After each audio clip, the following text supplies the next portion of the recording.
Hi, this is Florian from LifeScienceMentor.com, and I hope you have a very nice Thanksgiving weekend. And today's episode is actually quite fun. It touches on an important question. What will your legacy be? Like what works, what thoughts, what ideas will you leave the world behind you? So imagine you have to leave the planet. A spaceship comes and is about to transport you to another planet. You have to write a book about all the experiences you made here, and that book will contain everything that you can teach other people. Right? A book to leave your wisdom behind. What would those 10 books be? And what would be the three main chapters of these books? And I came up with my own list, and maybe that list can inspire you a little bit. It was certainly a fun experience, a fun experiment to do, and I encourage you to just try the same, or maybe think just about like one book that you could also write, because that forces you to think about what you did in your life and what can you actually already tell people. I mean, even if you think you are very young, maybe and at the beginning of your life, maybe you don't have to say so much, but you already learned some lessons that you can tell others, right? Unless you're just 1 year old and you learn everything new, and by that time you wouldn't watch YouTube, I hope. But I believe everyone has a little bit to teach, and the older you are, the more you have to teach. But thinking about what you can tell others is a good exercise, because it also tells you what you're maybe still want to work more on, right? And what you can already tell others. Maybe you can already help others with some questions. Okay, so number 1 would be how to completely forget the environment and get lost. I always was able to do that. I would, these pictures, these vexation pictures, or no, I don't think they call them vexation pictures, but these patterns where a certain 3D structure would emerge if you look at it just the right distance from the book, and then you would kind of focus through the graphic, look through the graphic with your eyes. You would leave your eyes fixed in a certain position, and then you just move the book away from your face. And there's one point you find the distance where a 3D image emerges. Or you actually have these red-green glasses, red-blue glasses that actually put something into 3D. So I've been able to do the same with thoughts. So I was thinking something, but I was just freezing my mind in the moment that a thought came, and would just like completely dissolve my thinking into that one problem. That's the only way I can describe it. And then I would sort of empty my mind. We have an incessant struggle of ideas and chattering going on in our mind. And one part of meditation is actually to shut off that stream of thought. And I talked about that in another episode before. But you can. I found that I trained myself to do that already before I learned about meditation. I would just sit there in my chair and just stare into space and just like completely forget my gaze and just empty my mind. Not think anything. And I believe that's something that you can learn. Right? So I can teach you how to get lost in a book, because that is a very important capability. If you can read a book and completely forget the outside, you really completely focus on a present within that book, man, these books take on a completely different meaning. And then how to get lost in music. Just give yourself to the music. And number C, how to get lost doing nothing. Just forgetting time and space and anything else. That would be the first book that I write. The second book would be how to build deep, long-lasting friendships. I was never somebody who would just go around in parties and work the room, say hello to everyone. I would stick to like a couple of people, but I would build very deep connections. And I'm still having friendships that go back 10, 20 years. I just keep the contact, and I'm also more of a marathon runner than a sprinter. So I like things that take a long time to build up. Yeah, I like to focus on one thing only and just keep that up and work on it again and again and again. And I think the seeds for a long-term relationship or friendship are laid in the very beginning. Sometimes we have to push through some points, some characteristics that a person has that might not gel too well with us, but we can just leave that to the side and just look at the personality that's interesting enough for us to want to make a connection to them, right? So I would actually teach how to plant the seeds for long-term commitment because they're done in the very beginning. You have to know that the person you connect with has an interesting enough personality that you would want to stick with the person for a long time. If you're a very contrarian person, chances are that I'm actually getting curious about you because everyone who is a little bit anti, if it's not too much, that's obnoxious. I actually like because those are mostly people that think about different ways to see the world. Often people that are very, very agreeable, and ironically, I count myself to people that are very agreeable. A lot of people are just parroting. Yes, yes, they just repeat what you tell them, and they haven't learned to really think about themselves. That's what I observe. But yet, I may be completely wrong here. It's a instinctual decision. So if your gut feeling tells you that that person could be an interesting person, then you can build a long-term relationship with them. And that book would teach you how to plant the seeds for long-term commitment, how to recognize shared values, and that's very important. Obviously, you want to have not only completely contrarian, like a person that's creative and interesting and sees things in a different way. You want to have values that you share. You want to recognize them, and then you want to know how to anchor a deep commitment to a person, right? How to take the steps to spend longer time with them, get to know them better. So that's a book I would write. Third, how to solve long-term problems. So ever since I started studying biochemistry 20 years ago, all the exercises and problems I had to solve, they involved always experiments that took over several days. And so what I learned was to stick with one experimental schedule for each day, and then be there in a day-to-day base, but think in large time intervals while working daily on relevant problems. And I remember one day early in my PhD thesis, I had started an experiment in the morning and it didn't really work out. And it was kind of crap. I saw it already, so I wanted to ditch the experiment. And my boss told me, my PhD advisor told me not to do, right? So just keep at it. Never give up on something that you started. Don't waste the energy you put into it when you started it. And since then, I always kept that. And I think that's a very important part for long-term commitment.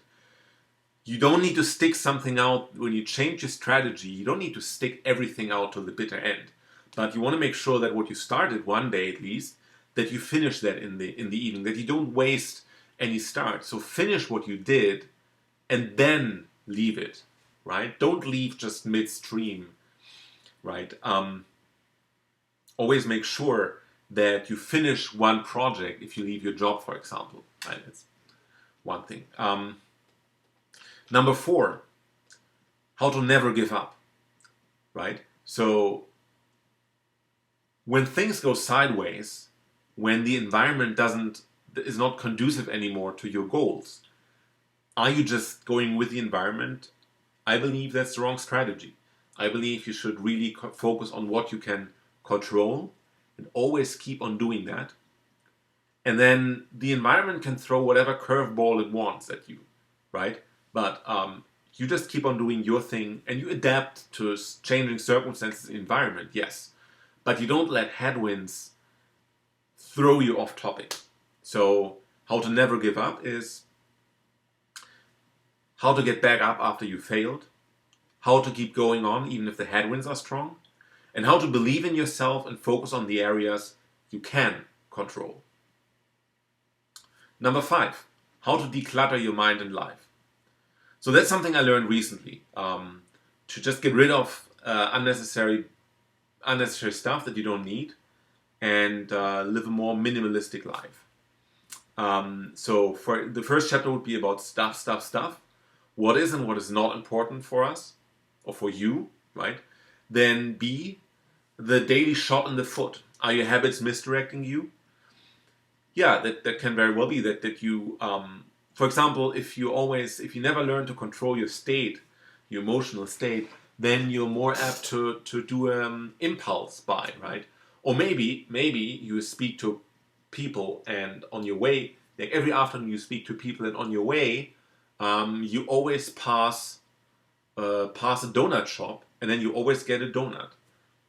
So then your habit of talking to your favorite colleague in the next department makes you fat on the long run, right? You don't want that. So evaluate the habits that you have, and then maybe take a different route to visit your colleague, right? So that you don't pass by the donut shop.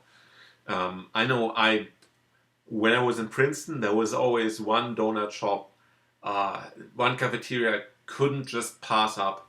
I would always have to go by. I would always stop and get my chocolate chip donut, and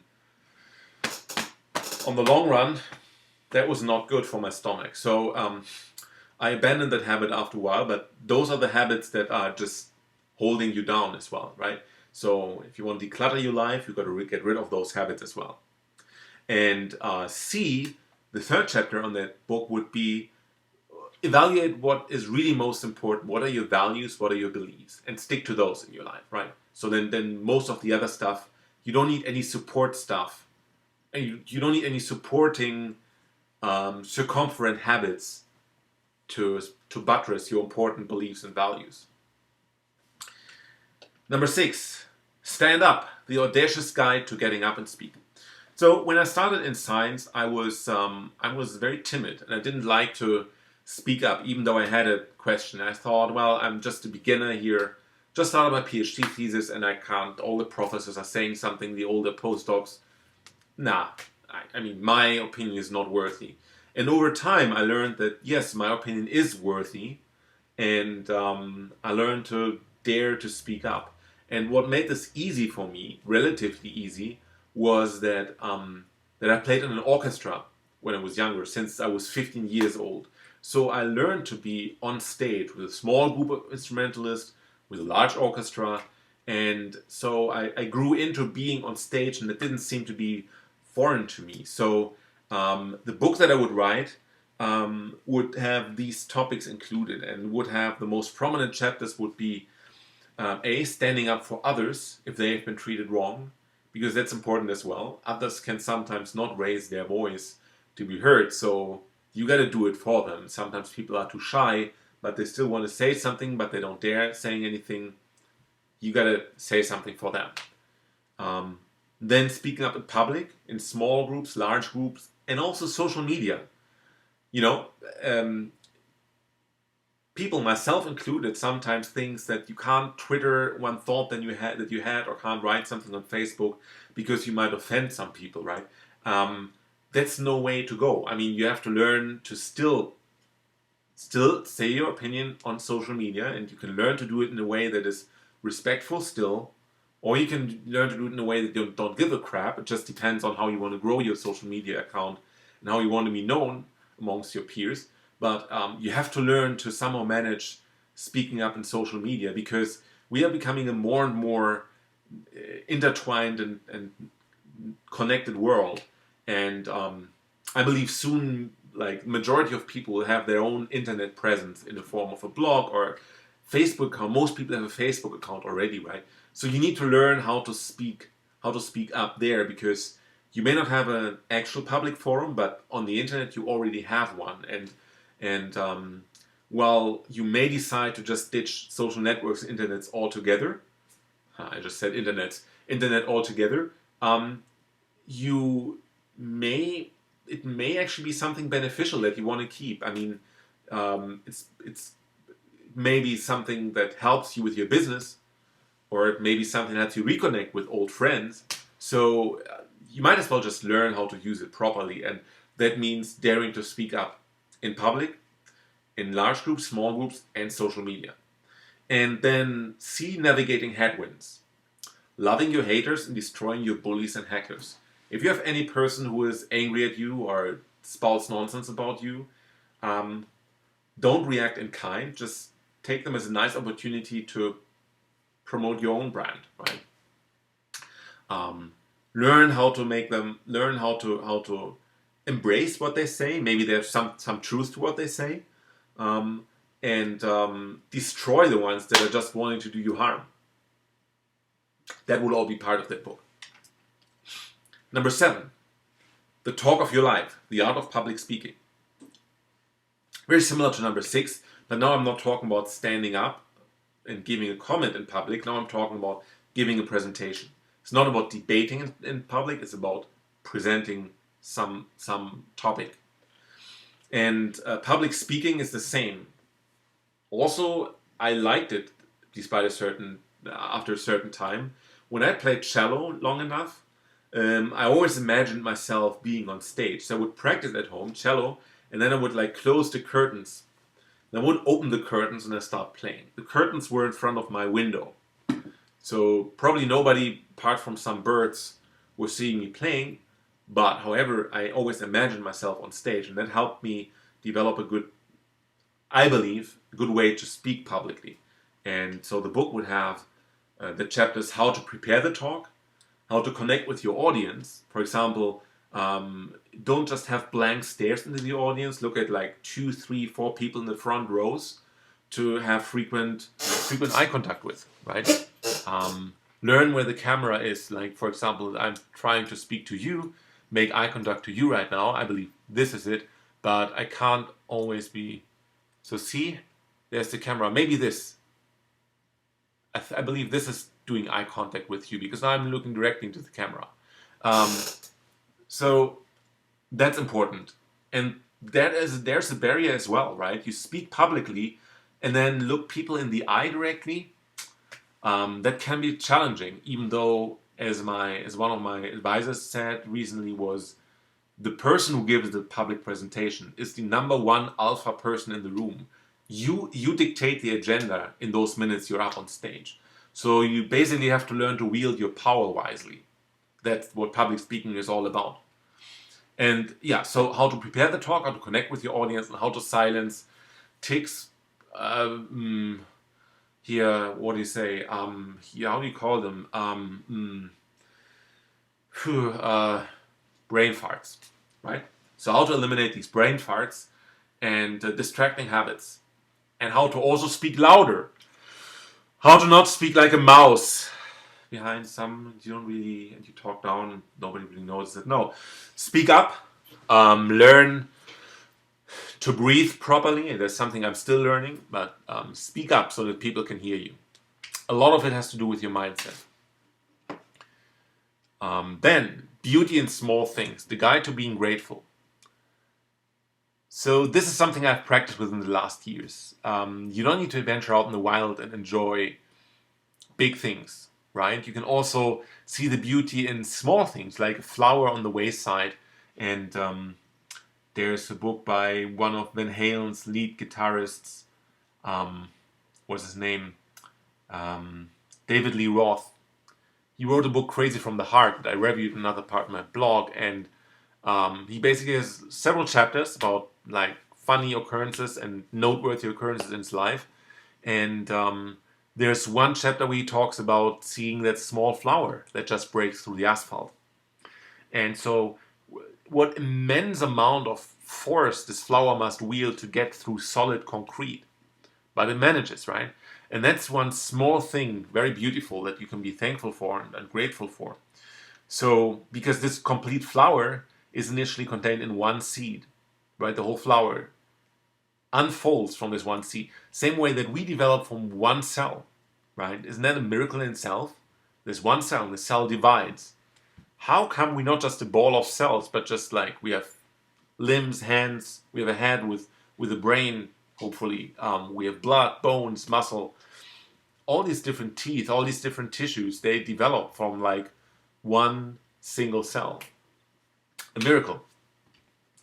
So the chapters would be stop and watch. Are small things really insignificant? Then think about ways that you're not inconvenienced, right? You don't have toothache. Great. Be grateful for that. Because when you have it, it's unpleasant, right? And then you also think about who has your back. You're rarely alone. Some people do have your back, so think about that. Then book number 9 would be loving something you hate. How to open up to the new. So often we dismiss things because we don't know them. For example, I never liked coffee. And then in my PhD time, my advisor was a fan of espresso. And every time after lunch, we had a little cafeteria at the institute I was working, and they were serving espresso. So we would get an espresso. And since then, I always loved having an espresso after lunch because it helps digestion and it's just a nice finish to lunch, right? So I learned to love what I hated before, right? So the 3 chapters would be the leap of faith. Close your eyes, take a deep breath, and just do it. Then the second chapter would be just think about it. If you have something that you're skeptical about, just find the common denominator, right? And the third part would be, can you be happy anyway? Like, if you don't like doing something, just stop before you do it and then think about 10 possible positive outcomes. And I'm sure there's something you can even get excited about, that new thing. Book number 10, How to Dare Dreaming Big. So, here's the thing. Follow your dreams and the money will follow. That statement is on so many levels wrong. But there's some core of truth in it.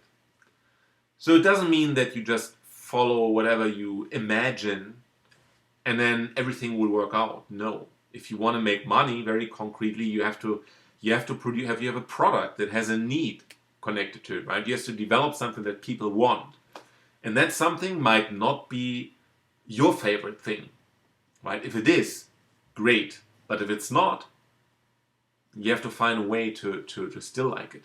So dreaming big alone does not really always automatically help you in life. But some people are the opposite way. They cannot even dream big. So for example, if you never held a music instrument in your hand, you can never dream of becoming a rock star. It's impossible because you don't know what the topic entails, right? If you have never sold anything, it's impossible to see yourself as an entrepreneur or salesman because you just never sold a small thing. So, but once you've done that, then your ambitions change. You know now, oh, I can sell something, even if it's something small. So now the next step is just to scale that up, to sell my stuff to many people. Or I can reasonably well play a little tune on the guitar, so now it's just a matter of learning more and more and more and deepening my skills to become the famous rock star that I want to be. And that way you can take an action step to help you develop your vision. If you ever want to climb a big mountain, that mountain can seem too overwhelming. But if you just start walking and just focus on the smaller hill, the smaller plateau, right at the bottom of the mountain, but like 10 meters up or something like that, you're getting somewhere, right? Now all of a sudden instead of a big mountain, it just becomes 900 more meters that you have to climb. 10 you've already done, right? So that is one way to develop your vision. So How to Dare Dreaming Big, that book would have very exactly that. So the first chapter I would call The Power of Small Increments. How to develop your vision one small step at a time. Because I believe that you have your big vision at the end. And then you have to break that down to smaller goal. And then you have a smaller yearly, monthly, weekly, and daily goal. And then you have a daily goal and you just finish that daily goal, right? So, and once you finish several of those daily goals, then your vision, your goal for the next 5 years can even become a little bigger, right? Maybe you can now even dream bigger than you did before. Whereas you just thought about having your own apartment that you rent, now that you work a little bit, maybe then you can see, oh, well, I can work, I can earn so much that I can finally have my own house. And if you even work more, get more money, then you can even imagine yourself buying a condo and renting out one additional house. And, your visions grow with the action steps you put into fulfilling them. So the power of small increments would be the first chapter. The second chapter is the past does not exist, the future is reality. And Mike Cernovich came up with that quote once. And it sort of blew me away because we just think the past has happened, but it's a very different past if somebody else tells the story of what happened. And we tell ourselves a certain story of what the past was, and that takes on a real meaning for us. But what if you just thought the past was an illusion and you just take the future for real? There's no reason that you can't tell an equally valid story about your future instead of your past. So tell your life as a story of the future instead of the past, and then you automatically develop a vision. If you cling to your past, then you think about ways that your big vision will not work out, and then automatically your big vision will be smaller. Forget about the past. Take the future serious. And the third chapter would be failures do not exist. Improvement will happen. So I've done this since a couple of years. I rarely say when anything didn't work out, I rarely say that was a failure or I failed. Or worse even, it was my fault. Nuh-uh. I always, at the end of the day, I write down what went well and what needs improvement, and then I can also write how I will improve. What this does is you automatically think about ways to improve what you did, right? So it's not a failure. Failure is something final. There's nothing to do about it. It was just a failure. But something improved is an open loop that you can make better the next time. And that is something that helps you develop a bigger vision. Book number 11, and the last book of the series, would be The Handy Spaceship Mechanic Guide. So this will be a book that I can only write after I've been transported to another planet. But, this would be a book I want to leave the other people behind, because if that's a cool planet, I want cool people to join me. So the chapters would be to help you through space. Would be first chapter I call Quantum Foam Makes Me Roam, how to navigate the space-time continuum. The second would be Starship Supporter Club, how to call the mechanics when you're stranded on the wrong planet. And number 3, are we there yet? No. Are we there yet? No. Are we there yet? No. How to entertain your kids when the next star is still 50 light years away. And with that, I wish you a happy rest of the weekend. Looking forward to seeing you again. Thanks for being with me this episode, and if you enjoyed it, don't forget to like it and leave a comment. I'll answer every comment I get, and see you again tomorrow. Howdy.